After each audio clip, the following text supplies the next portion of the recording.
Krishna case. ఈ case సంచలనం సృష్టించిన కేసు అది. ఎగ్జాక్ట్లీ. సో సాయి కృష్ణ కేసులో ఇప్పుడు సుప్రీం కోర్ట్ కీలక ఉత్తర్వులను జారీ చేసింది. ఈ కేసులో సిఐ నాగరాజు రాజమండ్రి జైల్లో కాకుండా సిట్ కార్యాలయంలోనే విచారించాలని తెలిపింది కోర్ట్. జైల్లోనే విచారించాలి అన్న ఏపీ హైకోర్టు కండిషన్ కరెక్ట్ కాదు అని సుప్రీంకోర్టు కామెంట్ చేసింది. హైకోర్టు విధించిన కొన్ని షరతులపై ఏపీ ప్రభుత్వం వేసిన పిటిషన్ను విచారించిన సుప్రీంకోర్టు ఈ తీర్పును జారీ చేసింది. కస్టడీ సమయంలో ఇంట్రాగేషన్ కు సంబంధించి ఇన్వెస్టిగేషన్ ఆఫీసర్ కు పూర్తి స్వేచ్ఛ ఉండాలి అని తెలిపింది. నిందితుడిని మ్యాజిస్ట్రేట్ ముందు హాజరుపరిచిన నాటి నుంచి 7 రోజుల పాటు పోలీస్ కస్టడీ అమల్లో ఉంటుందని చెప్పింది కోర్టు. విచారణను సీసీటీవీ వీడియోగ్రఫీ పర్యవేక్షణలోనే జరపాలన్న హైకోర్టు ఆదేశాలను సమర్థించింది. రాజమండ్రి నుండి విజయవాడ వరకు ప్రయాణాన్ని రికార్డ్ చేయాలన్న కండిషన్ మాత్రం ప్రాక్టికల్ గా వర్కౌట్ కాదని సుప్రీంకోర్టు తెలిపింది.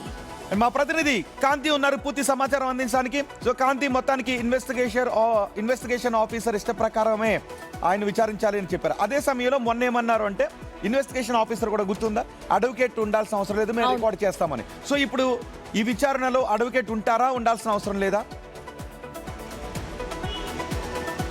సాయి కృష్ణ మృతదేహం లభ్యానికి సంబంధించి సిట్ విచారణకు నిందితుడిగా ఉన్నటువంటి నాగరాజుని ఖచ్చితంగా సిట్ కార్యాలయంలో విచారించాలని చెప్పి సుప్రీంకోర్టు ఆదేశాలు ఇచ్చింది. సుప్రీంకోర్టు ఆదేశాల మేరకు ఈరోజు సాయి కృష్ణ కేసు విచారణ నిమిత్తం నాగరాజుని రాజమండ్రి నుంచి విజయవాడ సిట్ కార్యాలయానికి తీసుకురాబోతున్నారు. అయితే న్యాయవాది సమక్షంలోనే సిట్ విచారణ అనేది జరగాలి. న్యాయవాదికి కనుచూపు మేరలో ఖచ్చితంగా ఈ విచారణ అనేది కొనసాగాలి. అయితే న్యాయవాది ఏదైతే నిందితుడి తరపున న్యాయవాది ఏమీ మధ్యలో మాట్లాడడానికి వీలు లేదు. విచారణ తరువాత ఇవ్వాల్సినటువంటి సలహాలు సూచనలు ఏమైనా ఉన్నట్లయితే విచారణ తరువాత న్యాయవాది ఇవ్వాలి తప్ప విచారణ జరుగుతున్న సమయంలో ఇన్వెస్టిగేషన్ ఆఫీసర్ క్వశ్చన్స్ వేస్తున్న సమయంలో మధ్యలో ఇన్వాల్వ్ అవ్వడానికి వీల్లేదు అంటూ సుప్రీంకోర్టు ఆదేశాలు ఇచ్చింది. దీంతో పాటుగా హైకోర్టు ఏదైతే కోర్టు జైల్లోనే విచారణ చేయాలి అని చెప్పి ఇచ్చినటువంటి తీర్పుని కండిషన్ని కట్టువేయడం జరిగింది. సిట్ విచారణ అధికారి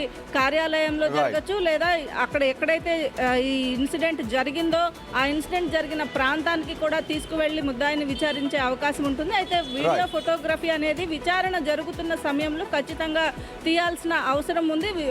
పూర్తిగా ఫుటేజ్ అంతా కూడా కోర్టుకి అప్పచెప్పాలని కూడా సుప్రీంకోర్టు ఆదేశాలు ఇచ్చింది. రైట్, థ్యాంక్ యూ కాంతి. మొత్తానికి ఇటు విచారణ అధికారులకు అనుకూలంగానే స్టేట్మెంట్స్ పాస్ అయ్యాయి అండ్ పూర్తిగా అక్కడ తరలించే ప్రాసెస్ మొత్తాన్ని కూడా రికార్డ్ చేయడం కూడా కరెక్ట్ ప్రాక్టికల్ కాదని తేల్చింది కోర్టు. మరి ఈ విచారణ ఎంత ట్రాన్స్పరెంట్ గా జరుగుతుందనేది కూడా చూద్దాము. ఇక అడ్వకేట్ వద్దు అని సిట్ ఆఫీసర్స్ అడిగారు, కానీ ఇప్పుడు అడ్వకేట్ ఉంటారు, కానీ సిట్ కార్యాలయంలోనే విచారణ అండ్ వీడియోగ్రఫీ కూడా చేయబోతున్నారు.